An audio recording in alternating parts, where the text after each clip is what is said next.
Have you ever wondered about the true meaning of strength and dignity? Today we delve into a scripture that paints a vivid picture of these virtues. Proverbs 31:25. She is clothed with strength and dignity, and she laughs without fear of the future.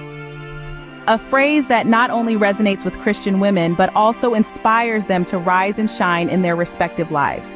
This verse is not merely about physical attire. It speaks volumes about the inner strength gifted to us by the Almighty. We are the lineage of women who stood firm in the face of adversity. Their resilience is our heritage, and we carry it forward with grace and dignity.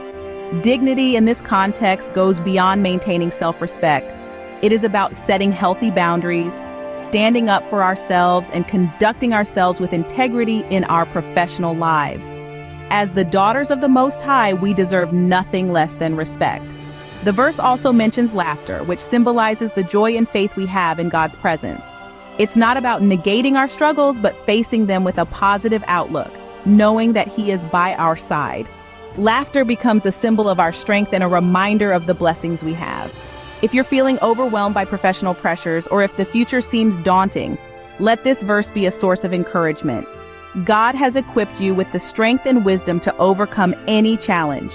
Your faith and dignity are your armor, clothing you in confidence. So, sister, cling to these virtues. Let your strength shine in the workplace, your dignity serve as an unwavering testament to your faith, and your laughter be a testament to the joy we find in Christ. Remember to give a like and subscribe for more insights into what the Bible says about work-life challenges. Share in the comments below how you plan to embody strength and dignity this week. May God bless you abundantly, sisters.